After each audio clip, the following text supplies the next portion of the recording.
Hey listeners, did you know that YogiTriathlete offers endurance coaching for body and mind? We offer personalized training plans for endurance sports, wellness and mindset, nutrition and recovery guidance, and race preparation and strategy, all within the supportive community of Team YogiTriathlete. So if you're ready to conquer your fitness goals and push your limits, our endurance coaches are ready to guide you on the journey to peak performance. Go to yogitriathlete.com today to set up your free 30-minute discovery call and embrace a future of strength, stamina, and achievement.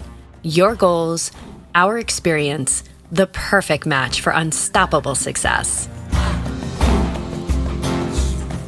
The narrative is very important, because if you're always saying like, oh, I'm never going to do it, or here I am again, it's like, well, your brain is so smart that whatever thought you put in it, it's going to look for evidence of that, right? If you say blue, blue, blue, blue, your brain is going to look for blue, blue, blue, blue. So if your mind is saying, I cannot do it, I'm never going to do it, I failed so many times, I mean, your brain wants you to be right. So it's going to keep giving you evidence in your life that this is true. But if you acknowledge that, I know I feel this way, but can the opposite be true as well? Can I be open to change? Then your brain is like, oh, I found some evidence of that. So it's kind of like using your brain and your smartness for your advantage.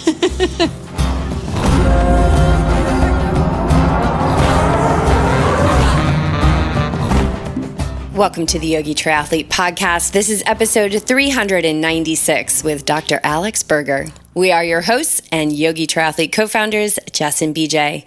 Dr. Alex, as she's commonly known throughout our local channels, is a doctor of acupuncture and Oriental Medicine. We initially connected with her through yoga, and since then she has assisted both of us, as well as our athletes, in reaching higher levels of health and wellness. After a recent visit with Dr. Alex, I realized that although BJ and I have sought treatment through acupuncture and Chinese medicine for 20 years now, we have not had a doctor of this medicine on the pod until today. In addition to a doctorate in acupuncture and Oriental medicine, Dr. Alex's dedication to being the best healthcare provider she can be has led to her receiving advanced certifications in acupuncture techniques, herbal medicine, nutrition, exercise, yoga, meditation, mental wellness practices, and mind-body therapies. She specializes in pain management, stress reduction, menopause support, hormone balance, digestive health, and emotional well-being, all of which are relevant to the longevity of endurance athletes, since after all, endurance is all about being in it for the long haul.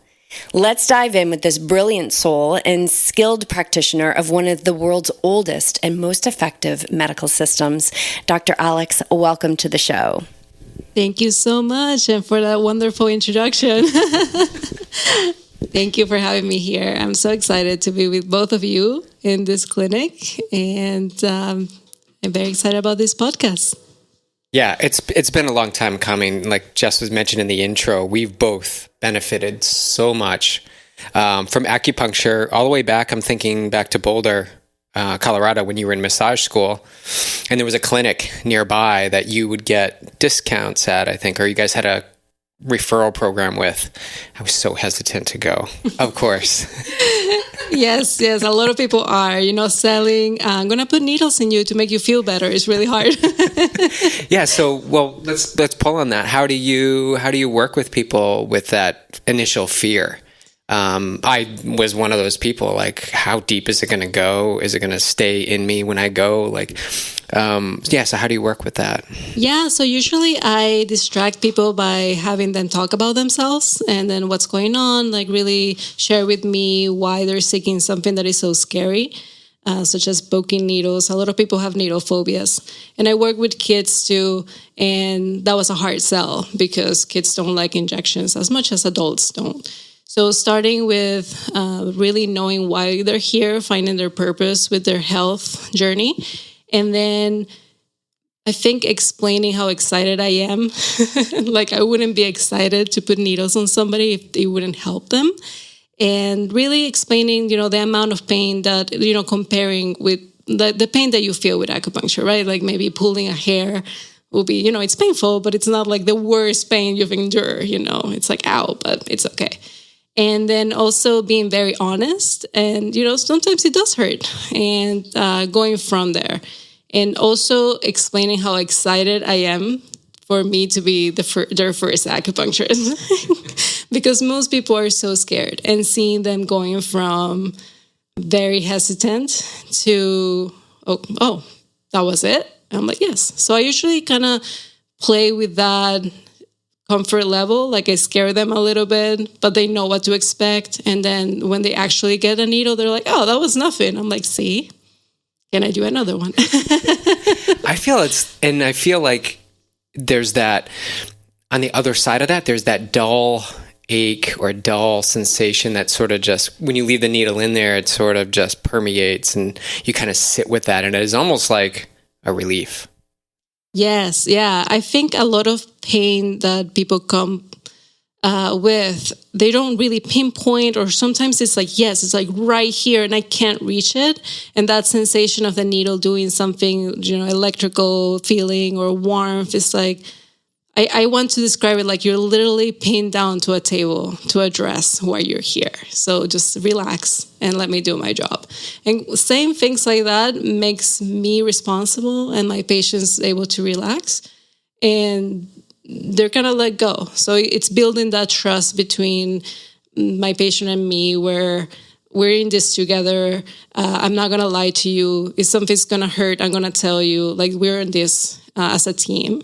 So, and then allowing them to just like put that trust in me and let go, not only addresses the physical pain, but also, all the burden of working with, your job and your family and everything else. Is kind of like, okay, I'm here for this. I'm not sure about it, but I trust you. And then that's when I can do my job of holding space for them.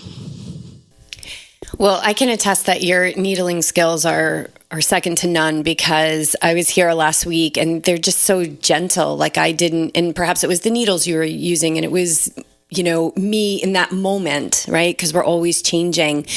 But I had some subpar needling skills before, and it can be painful, but overall, the medicine itself is, it's been incredibly effective. As I've shared with you, I turned to acupuncture when I had West Nile virus, and I describe West Nile virus as the best thing that's ever happened to me, because it turned me into other medicines. Prior to that, it was Western medicine or nothing else, and I just didn't know any other way. And I think that's maybe true for a lot of people, although these types of medicines are now, I would say they're becoming, if not already, mainstream, which I think is a beautiful evolution of, the incorporation of medicine in our well-being as humans, especially here in America. But for those that are not familiar with it, or are familiar with it, but don't really understand, or know the scope of how ancient and how big and intricate and sophisticated this medicine is, can you tell us about Chinese medicine? Yeah, definitely. I'm fascinated by it, and I've always been fascinated with medicine in general. And studying this, it made me realize it goes to the primitive taking care of somebody else, like the channels and the points, or like the points, the acupuncture points were secondary to Chinese medicine. So first, back in the day when humans started observing their surroundings, that you realize laws or things that you can predict and things that you can't predict with nature. And so that's where it all started. You're just observing your environment and how you feel with it. And then the act of, when somebody's not feeling good, just putting your hands on them and then starting to move, to move a muscle that, a part of your body that doesn't feel good.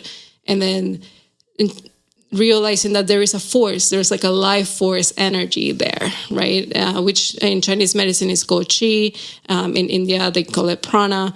Or, in English, we say life force or life, right? And my favorite definition of qi is goes into the Western medicine definition of a cell, because I'm very even though I practice Chinese medicine, I like the Western descriptions too. And the definition of a cell is the smallest functional unit of the body. So if you have a lot of liver cells, they're all functioning as a liver, and together they form a tissue called the liver, right?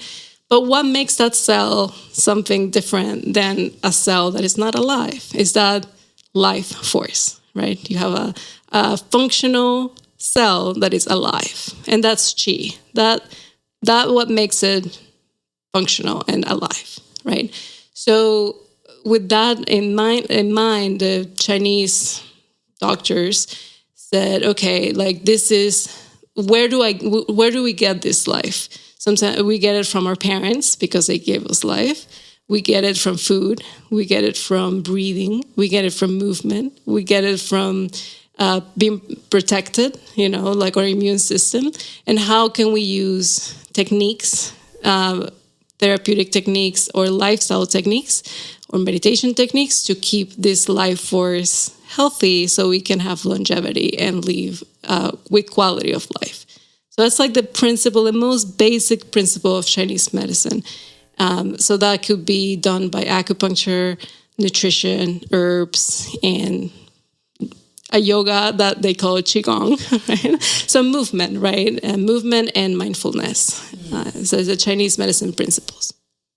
So when you are working with the needles, like what's going on in the body? Yeah, so the medium of life force in a human body is blood, right? The blood has nourishment, it has oxygen, it has messengers, it has healing properties. Everything we do, it's moving through our body through blood, right? So what acupuncture does is there's two main things. We move blood in order to create a message to your nervous system, because your nervous system is the CEO of your body, right? So if something's out of whack, you want the CEO to know and fix it, right? So we use, the technicians, which like maybe the muscles, and then the blood is the messenger that is going up to the hierarchy of the brain and the spinal cord, and then doing something to change that out of whack in your body, right? So we're basically just messengers. We are just detecting in your body what's out of whack and using the needles to give your nervous system a very specific message like, hey, you're not paying attention here enough. Can you put like a little bit more effort? And your body's like, nah, that's the pattern of disease, right? So the more you do acupuncture, the more your nervous system hears this pattern, and then it changes, right? So you're like, nervous system, can you do this? Yes, I'll do this now. And then you start not needing so many treatments anymore. So it's almost like as we know now that we can change the brain, right? We can create new neural pathways. This is basically what you're talking about. Yes. And because we're physicians, we're looking in the body through the pulse, looking at the tongue and through touch. Where in the body are we out of whack? What's going on? And then just changing patterns that maybe from lifestyle or disease. So it promotes the natural ability of the body to heal. When you're finding what's going on in the body and you do that, you go to the wrist, mm-hmm. and we sort of have to be there still and quiet. What are you feeling? Like, what is it? I know you're feeling the pulse most likely and the energy, but what is the conduit for that? Is it a feeling? Is it just experience that you can tell, for instance, you've had a stressful day or you're low in iron? Like, how does that process? Yeah, we're definitely feeling the pulse. There are 6 positions in each hand related to the 12 primary channels in the body. The channels also relate to the organs. Not necessarily the same thing, but it gives you an idea. So we are feeling for speed of the pulse, quality. Like, for example, if you're in a lot of pain, the quality feels like a guitar string is touching your finger. In a way, it's like very edgy and like sharp. that's like pain or stress, right? And this is very superficial of how, pulse studies go very deep.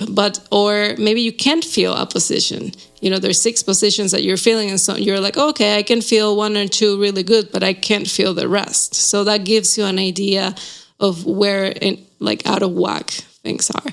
So athletes, for example, have very slow pulses because of how much cardiovascular exercise they do. So you have to keep these things in mind, right? But if you have a patient who is not an athlete and has a very slow pulse, you're like, okay, like something's going on in here, or it's very fast. So then you start inquiring, like, what's going on? Do you eat a lot of spicy food, or do you have high blood pressure, stuff like that? Yeah. So food is a big contributor to pulse, to lifestyle, and so do those triggers. Are you able to pick up on that? So when you ask a person, so for me, I eat a lot of smoothie bowls, cold, and I probably should have more warming foods. But you can feel that. You can feel that. I guess for me, it would probably be cold. Yeah, we probably talked about this before when you got here. I'm like, maybe some tea after your smoothie. But yes, I would joke with my patients sometimes and tell them, like, you don't really have to lie to me because, oh no. And sometimes it's constitution too. Like, it's something like, even if you have like the perfect lifestyle for your condition, you're still born with the chi that your parents give you, right? Like, sometimes things are genetics and sometimes things are lifestyle. But yes, you can definitely be felt on the pulse, but I use 3 diagnosis tools because 1 is just not enough. So first, you've been here with me, so I feel the pulse first, and that gives me like an overall, an overall picture. And then I go through every channel in your forearms and legs. That's a very specific style. And then I'm looking for evidence of that same pattern that I found in the pulse. So it's like clicking. And then lastly, I look at the tongue. And for me, the tongue is like the wrap of everything. And the tongue will tell me a lot about food, right? If it's like same thing, like looking for color, looking for moisture, looking for a code, especially people who have similar lifestyles, like alcoholics, have the same tongue. It's nuts how it's like, I'm like, how many drinks are you having a day? And then I start to paint a bigger picture with those 3 diagnosis tools. Yeah. Yeah, you can't hide anything from Dr. Alex. I was like, I'm going through my head. I'm like, no, I think I've been honest. Yes, sometimes. Well, if you want to heal, like get to the root of it, right? If you're here to heal, like, let's get to the root of all this. Yes. And sometimes it's something so easy. I have patients where we're like, well, I don't know what to do. And I'm like, do you eat a lot of spicy food? And they're like, yes, every day. And I'm like, why don't you stop that? And things get so much better. Something so small. Can you talk about the mind-body connection? When I turned to Chinese medicine and at the same time, I turned to homeopathy as well. I was working with a couple different practitioners because, when you're 30 and you have West Nile virus and you're told we don't know if you're going to die, you're like, okay, I have to seek some options. But there's so many similarities once you start going through this, any medicine that reveres the body's ability to heal itself, and all we need to do is support that. But the one thing that really blew me away so many years ago was this mind-body connection, that they're not separate. They're not separate. Yes, I love that you finished that saying that, because for me, it just, one can't exist without the other. And it's kind of like the chicken and the egg, right? Like you're in pain because you're stressed, or you're stressed because you're in pain, right? So in the way the physical body heals, I've always found interesting that when we're in pain or something's out of whack, our emotions piggyback on that. It's like, I feel bad anyway, so why not like bring all this stuff from the past or the present, like since we're not feeling good.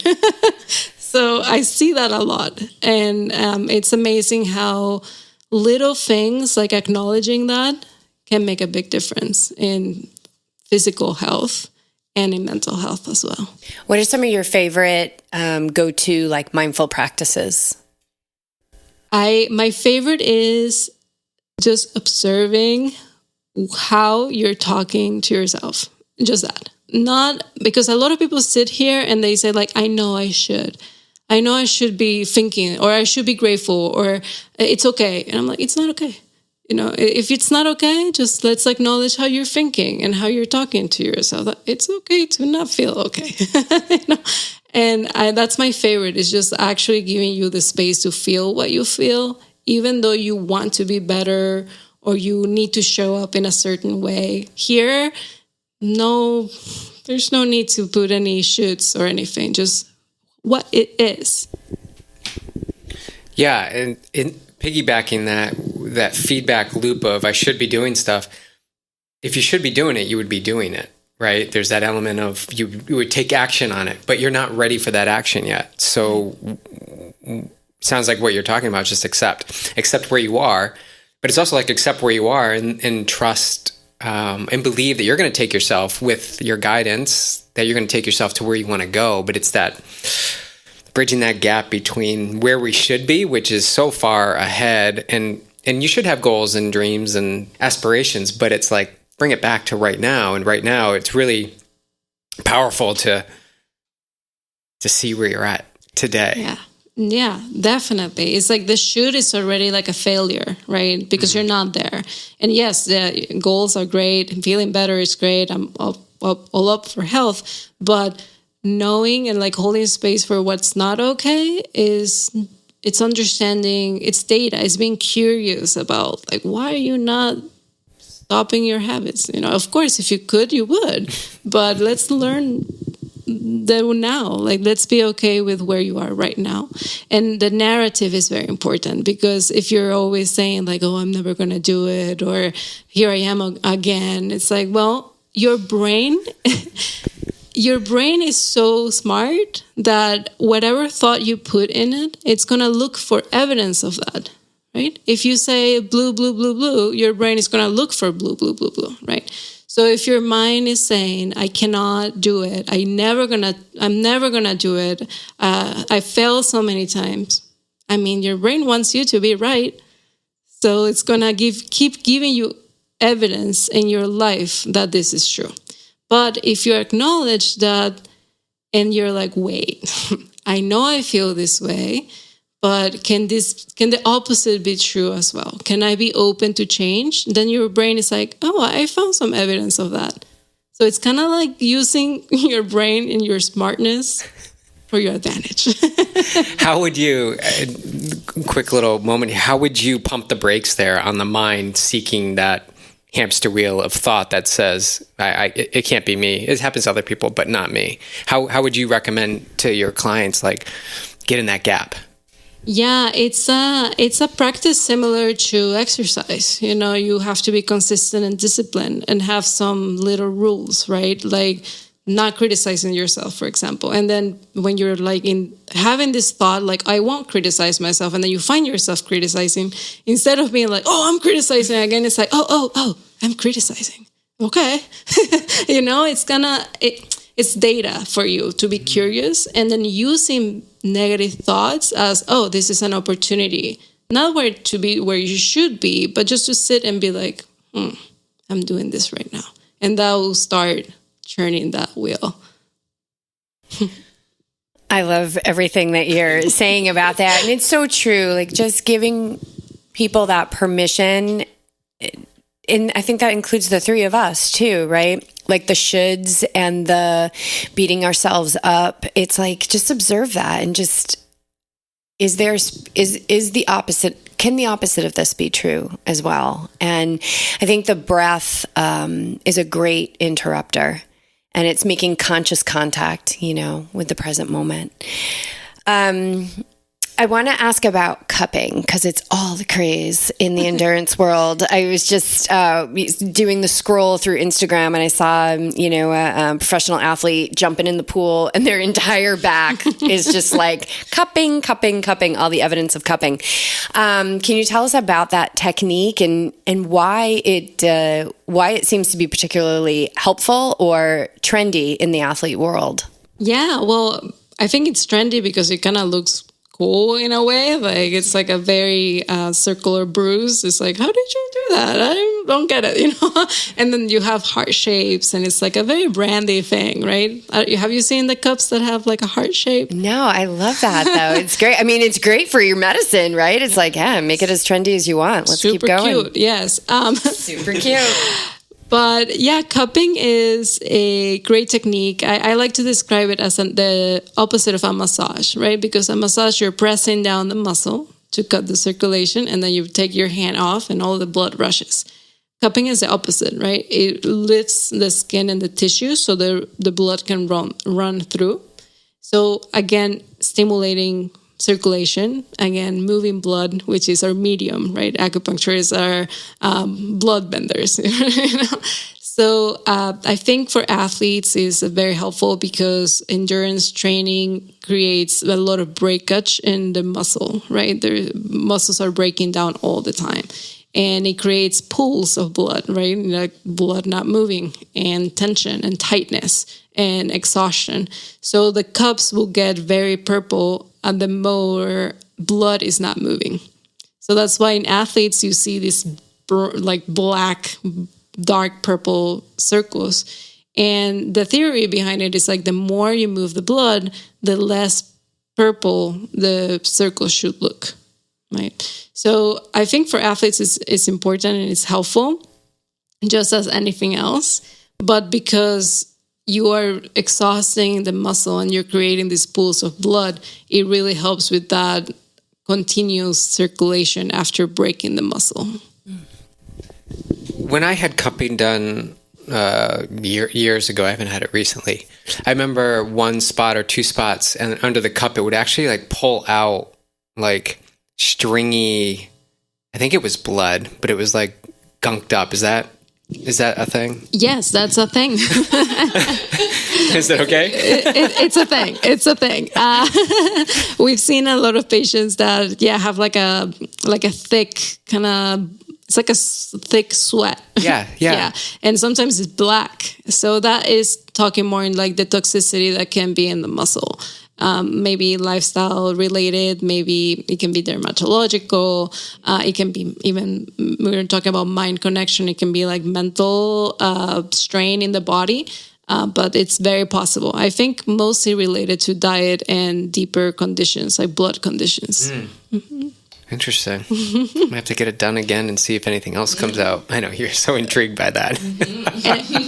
And in China, I think it's not legal in the United States, but in China they do blood cupping, which is when they do a little incision with a lancet and they put a cup in the incision and then you pull all this blood, and sometimes the blood comes out black, and that just means that it's all blood, that it's just not moving, right? So gunky sweat or discharge, it might be like some old toxicity stuck in there from who knows when. And the more you do cupping and the more you clean up your diet, this should clear out. So with cupping, with acupuncture, you're basically in the herbs that you probably prescribe to help remedy some of the things that you uncovered in the session. It's basically clearing up roadblocks. So things are getting stuck, and that would probably be the pooling of the blood. Or even, let's talk about energy, like energy getting stuck in one certain area. You're just working to clear out those roadblocks. Yeah, we clear out. And then sometimes some people are too clear, right? It's like blood is just like rushing, highway. super highway. And you're like, whoa, we don't want, this can cause like dizziness or vertigo or like red eyes and things like that. So we're usually removing blocks, but we also put in some breaks where it needs to be, and always constantly looking for that equilibrium, that homeostasis, because even if we're perfect, we are always looking for that balance. We always kind of tilt a little bit to one side or the other. And that's why acupuncture is great for maintenance too. Some people are super healthy and they come for just maintaining health. And it's because even if you're perfect, you still are human. And in longevity too. It's just a natural aging process where you need support in different ways. Ooh, that's a buzzword. So you're saying acupuncture can help you live longer? Well, yes, I think so, but not acupuncture alone. I think health practices on its all together, and really that relationship with yourself and your life and your own chi. I think that's what we're not focusing so much in length, but in quality. I think that's our goal. Yeah, living, not just living long, but living well. Yes. Yeah. Yes. Do you incorporate moxa? I do sometimes. It's not, some acupuncturists really, really are into moxa. I haven't gotten there yet, but I do. Yeah. Can you talk a little bit about moxa, like what it is? Yeah, moxa is an herb, and it's really great for warming the channels. And warm for heat is a great conduit for circulation as well. So as you notice, what does acupuncture do? Cupping moxa is all about circulation, and it depends. Sometimes circulation is blocked by cold, just being cold, and that can be from smoothies. It can be from living in, Massachusetts. I don't know, but it promotes that warmth in the channel that will open the vessels for blood to circulate better. Yeah, and along those lines, that's years ago when I first was introduced to this medicine, I was always encouraged to put a little heat on my food. Even if I was having a lot of salads, we were living in Colorado, it's like winter, and you're trying to quote unquote eat healthy, but they were like, even if you make your salad and then just throw it in a saute pan and put a little bit of heat on it. And what does that do? Not just for the body, but does that affect digestion as well? Oh, yes. You're talking like a Chinese medicine doctor now. Yes. We don't like cold foods. And the reason is because when you ingest a lot of cold foods, you give your body the job to also warm it up for your belly. So you're doing more work. So some people, great. Some people have a lot of stomach fire or great digesting power, and they can digest anything, no problem. But some people, their digestive system is a little weaker. So having them also have to warm up their food as they ingest it, process it, it's like an extra step that we can save. So if you have warm foods, at least that's like a little less work for your digestive system to deal with. And are you fans of like not too hot, not too cold, but warm? Yeah, warm. And I like when people do what they like. If you like your smoothies, if you like cold foods and your salads, like that's great. But maybe do some hot tea after, and just always adding something warm or hot. Some people don't benefit from eating a lot of hot foods either. Just those people who have like a lot of digestive fire that I was talking before. No, we don't want spicy food. We don't want hot food, So it's, again, that balance. But in general, if somebody who's having a lot of digestive issues, eating warm foods or less raw foods in general will be more beneficial. I agree. I found some benefit with that as well. I think we'd be remiss if we did not touch upon menopause, since that is one of the things that you're supporting me with, and then also one of your specialties. And I feel like I've never given birth to a child, but I'm starting to feel like menopause is like childbirth. Like we're just and maybe more so than ever, information is getting out about it. But I feel like it's one of those things. It's just like. You figure like nobody tells you about it, and then all of a sudden you're like, whoa, what's going on? Like I've slept 8 hours solid my entire life, and now I'm waking up in the middle of the night like ready to clean the house, like ready to go. And so could you speak about that? I have a follow-up question, but I want to just hear, just riff on menopause and how acupuncture, Chinese medicine can support it. Yeah, definitely. That's a great question. Menopause, my specialty, came to me because of the need. I have so many patients who are going through it, and they just don't know what to do. And the main concerns about menopause, besides hormone balance, because that's what's happening, is protecting cardiovascular health and bone health. And acupuncture can really help with the balance of going through a hormonal change, and then using a long exercise that is really important, and eating better, and we talked about this before. We process food differently as women and aging, right? And some things that we could have done before, like years before, we just cannot do that anymore because we don't have the hormonal support to do that. So a lot of women think that continue eating the same amount of calories or the same amount of sugars in the form of not necessarily refined sugar, but rice and pasta and bread, that can have a big effect on our hormones and the way menopause is changing bodies, right? I haven't given birth either, and I haven't been through menopause either, but I can see it in my patients. And there is a lot of support out there with mimicking hormones and, hormone replacement therapy and supplements and all of this. And I think Chinese medicine is really good at pinpointing what that woman needs, because we don't all need the same when it comes to supporting menopause. I'm glad you brought up the hormone replacement therapy. And I've read a little bit about that. And from the Ayurvedic perspective, not that they're saying like, don't do it, but there's also this idea of honoring the body's natural shift into a new phase of life. Mm-hmm. And how does Chinese medicine look at something like hormone replacement therapy?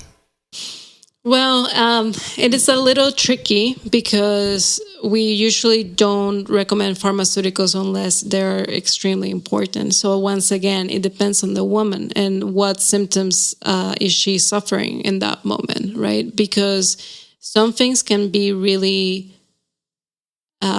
be addressed with herbs. Some people have gone through pharmaceutical and then not have success, stop them and still suffer. So it's really a case-by-case problem to solve. And that's what Chinese medicine is really good at. It's like we're kind of like the medium between, or the mediator between, should you just do lifestyle changes and herbs, or no, I really think you should get support in the range of suffering or problems that menopause can bring is so wide that it's hard to generalize. Mm-hmm. And are there things that women can be doing in their 30s to help ease, the escalation of, becoming symptomatic in their 50s? Yes, this is going to sound very cliche, and I think cliches work because they have been there for a long time. Exercising, resistance training, and eating less sugar. It really helps creating a good foundation for maybe suffering less through menopause. It's still also genetic bound, so it's a nice idea to ask mom, aunts, grandma, if still alive, what happened to them and how they managed to have an idea. But in general, lifting or doing any resistance training, so we keep our muscles strong to protect our bones in the future and our heart, with also cardiovascular exercise. And then eating less sugar is vital because it's so inflammatory and it affects our hormones in our 30s. So having balanced hormones earlier in life, it won't guarantee, there's no guarantees, but it might prevent suffering more. Or if you are suffering from hormonal changes, your response to treatment will be faster and more efficient. And so sugar is so interesting, right? Because of endurance athletes. So somebody's listening to this and going, oh, I can't have like my gel anymore in Ironman. Can you speak to that a little bit about this healthy balance for athletes who need those carbohydrates? Yeah, so athletes are an interesting group because you are putting your body into extreme situations that a regular person wouldn't, right? So you are supporting your body for an extreme event. It's not necessarily a lifestyle, right? You're not doing the gels all the time. You're not doing a bagel load every night, or a pasta load every night. So it's something to think about, like what you're exposing your body and the consequences of that, and then maybe choosing sources that are more natural, if possible.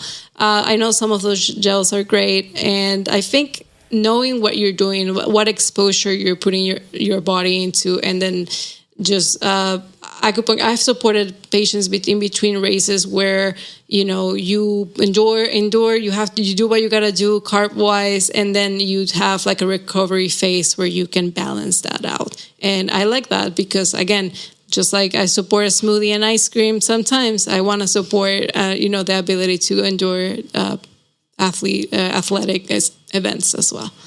Yeah, I think that's a balance, and we talk about that a lot, having that solid foundation of a diet for the majority, 95% of your life, and then when you lead into a race, you know what to do to perform well as a unique individual. And I think that changes as your taste buds change, as your gut changes.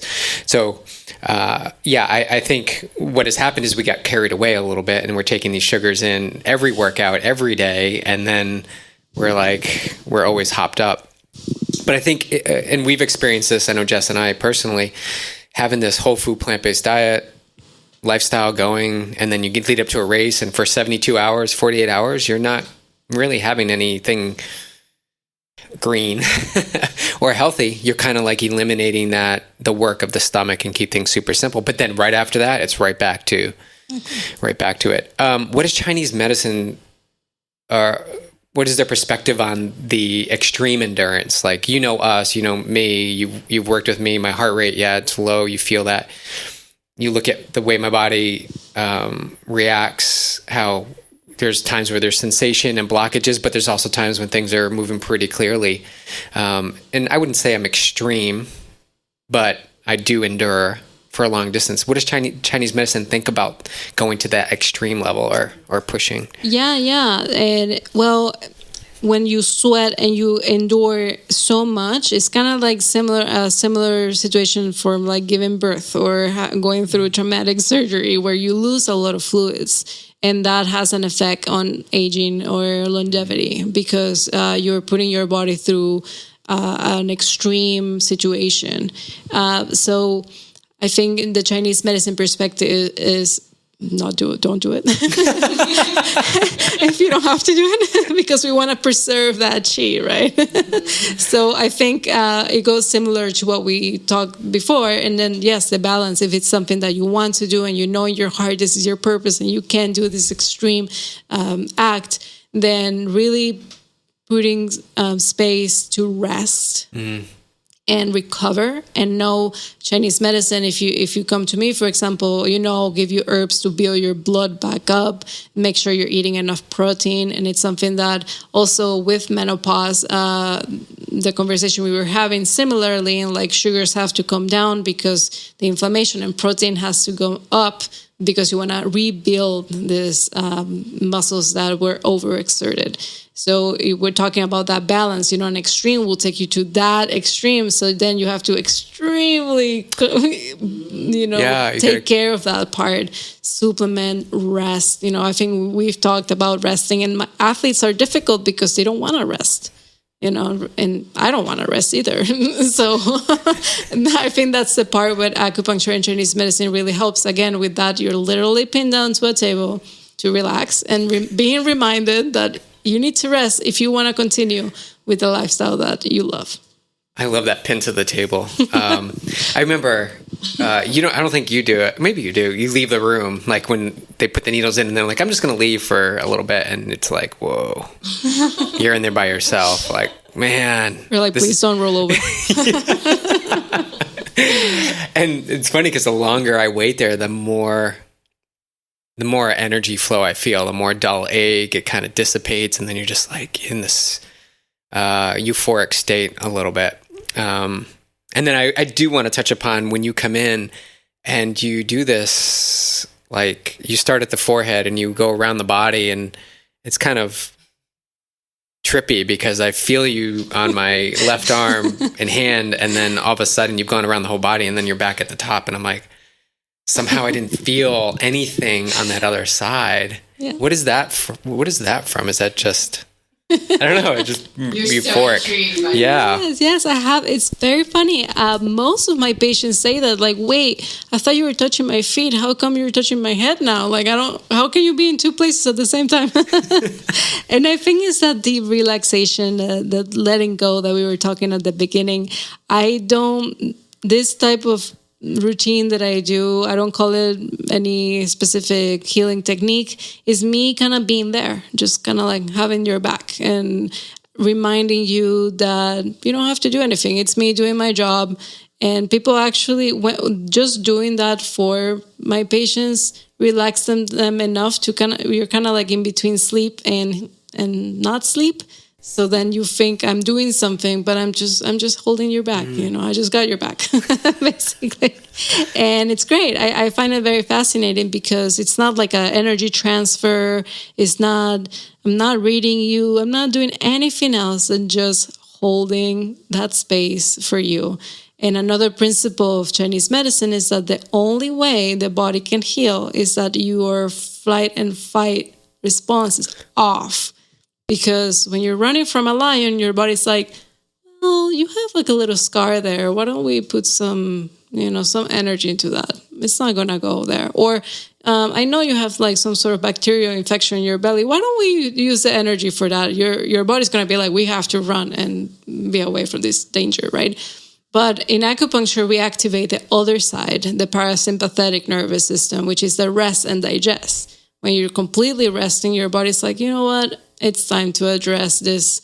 And we have time and we have the energy. And that's what I'm doing when I'm just doing my little rounds of routine, is reminding your body, like, there's no lion here. You just have to relax. We can heal. I love that. I love that. Yeah, I was always wondering if there, and I tell everyone about that experience. But I love you have your back, like you're creating a safe environment, a safe zone. Mm-hmm. And the fight or flight, like, especially back to the needles, like if you just take a deep breath and breathe out, and I know acupuncturists do that every now and then when they put a needle in, just take a breath in and breathe out. Mm-hmm. It really sets the energy that it's okay, like things are okay, like, and it actually helps settle into what is actually going to happen when you actually put the needle in, which is that release. Yeah. And there are techniques of like tonification and draining when it comes to breathing. So again, like I said right at the beginning of the episode, is like breath is a way that we get energy as well. So mixing those two is just all these components that create that space. So we talked about, menopause and support for women, but I'm also a big advocate for men. I feel like, I don't know, I might get persecuted for this, but I feel like in a way we've kind of put men out to pasture, and I think there's a lot of suffering in silence, and I don't see, on a deeper level, I don't really see a difference between men and women. Everybody needs to be supported. However, we incarnate into these bodies that need different types of support. And so I just want to bring up, men's health and how, maybe specifically like a master's athlete like BJ, which I think you're a master's athlete now, that you're over 50, and how acupuncture could or can and does support men's health. Yeah, definitely. I agree. Men and women both need to be supported in the same way. And it's interesting to see men and women aging differently, and the needs are different as well. Usually women have more issues sleeping and men have more issues with pain and inflammation. And it's just a general idea, but it can switch. My favorite part, because it's very individual, right? I can't really say like this is what I do for men, but my favorite part is that they don't really need to tell me a whole lot. In my experience, men don't really like to talk about it, or they're more precise, like my neck hurts. That's it. It's not like, oh, my neck hurts because, and I love that because they don't really need to tell me anything else, right? The pulse, the palpation, and the tongue will tell me. And the more they relax, the more I can go deep into what's going on. And that's my favorite part about acupuncture. And I tell my patients, I have a background of counseling, but I don't need it. I don't need it for everybody. And especially with men. It's just, they just give the trust to me, like feel my pulse, don't ask me questions. And my favorite way to support is that they're not responsible in that hour to know or fix it, or having the ones who have to support or carry that. It's like actually time for them. And I do touch more into diet when it comes to digestive issues, because, we're not treating hormonal issues so much in men. It's more digestive and cholesterol, blood pressure health with men is more common than hormonal support. Yeah, I love that idea. I work with a lot of men in my mindset training, and just being able to hold that space where, you can allow them to soften into that parasympathetic state, whether I'm taking them through a meditation, is just so wonderful. I believe there's just this kind of generational pressure, right? Yeah, that's beautiful. I'm glad you spoke to that. Thank you. One thing we haven't talked about, though, is how did you get here? Like, how did you find Chinese medicine? And yeah, tell us your journey to where you sit today. Yeah, well, I think this fits perfectly for you guys' podcast, because when I was I was a swimmer. I started at age 4. And around age 12, I was competitively swimming for my school. And I had issues breathing through my nose at night. I couldn't breathe through my nose. I have to sit down or not sleep. And, if I would go to a sleepover and I didn't have medication, I couldn't sleep. So I told my mom, what's up with this? I don't want to be on medication the rest of my life. And my mom, which is like the doctor of the doctor, she will always go to the acupuncturist first before she will seek allopathic medicine or conventional medicine.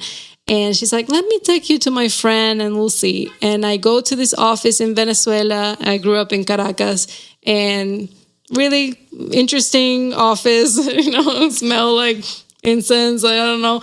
And this very sweet old man from Peru, he walked me over, felt my pulse, did all these things and put a few needles in me. And I think it took like 2 or 3 treatments, and I never had issues with my nose ever again.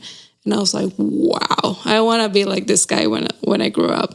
So different that I've ever had before. And I had the best pediatrician. So they were both my role models, right? My pediatrician, Western medicine, and my acupuncturist, that I went to him every time I had something too. So I always knew I wanted to do something with acupuncture or medicine. And I pursued a career in clinical psychology. And when it was time to do my graduate school, I was like, oh, I can study acupuncture. So it was like a full circle that I found acupuncture back. But it's been a part of my life and my healing tool since I was 12 years old, thanks to my mom. Wow. I had a similar experience with acupuncture and allergies.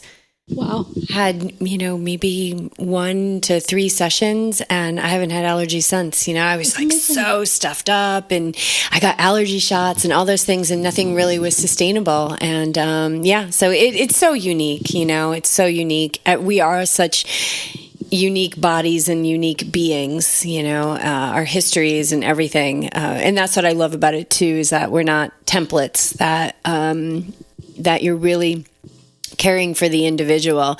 I'm so glad I asked that question. What an incredible story. Are you ever going to go back to swimming? Because we are an endurance podcast.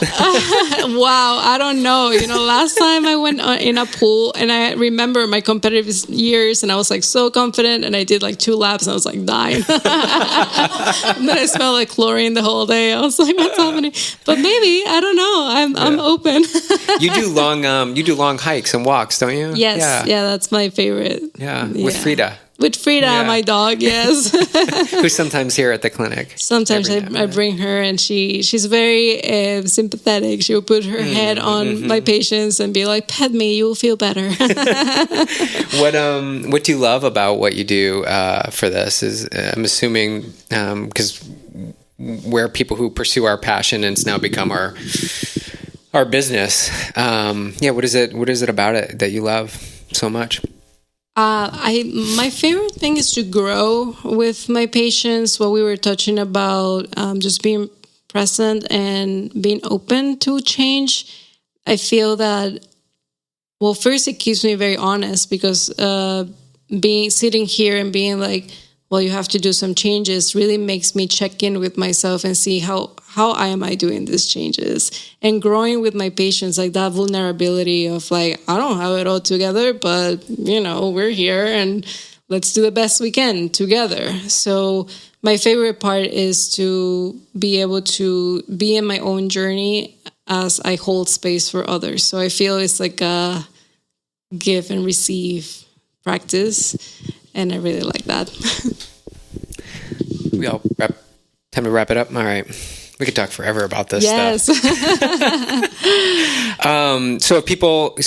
You also travel, didn't you you haven't been to Costa Rica. Where'd you go? I went to Guatemala. Guatemala, that's right. Yeah, yes. I did a permaculture and herbal design course in Guatemala, and that was really beautiful. I was able to do some acupuncture and teach some classes when I was there, and that was fun. And yeah, I love to travel. I always have a stash of needles with me everywhere I go. That's what I was going to ask. I mean, they can come here, Carlsbad, which is such beautiful, beautiful location. But you do travel occasionally, and you do have needles with you. Yes. People are more open to acupuncture nowadays, and they know, people who know me and trust me, they're like, hey, I have this pain or have this. Like, what do you think? And I'm like, well, let me just put a needle in you or two. And I love it. It's funny. I actually do have stashes of needles in every family member, that because I know they're going to need it, or I'm going to need it, right? I treat myself. And it's kind of funny to walk around with like needles in my face, and my family's like, what are you doing? That's great. And as we wrap this up, what would you say, what do you have to say just to athletes in general, and the truth of how Chinese medicine can support them? Yeah, it's like always connecting to your purpose and knowing what responsibility comes with that. What we were talking before, like, yes, so completely supporting, wanting to do something extraordinary, like a triathlon or a marathon or whatever they want, put their minds to, and then also taking the time to balance that and rest and receive as well. You're giving so much of yourself, you're putting so much effort. It's like, it's okay to step back and contemplate and have patience with your journey.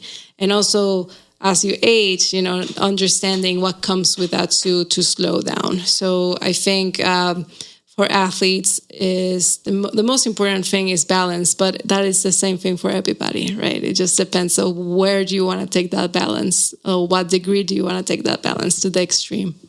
That's such an important message, because a lot of times after somebody will finish an Ironman, and I've had these conversations so many times about the importance of the rest and the restoration, that the Ironman isn't just a day, but we tend to only think about the lead up. And then afterwards, a lot of times athletes are like, well, I've taken all this time away from my family. Like, I got to show up for this, and I got to do this, and I got to do this, and I got to do this.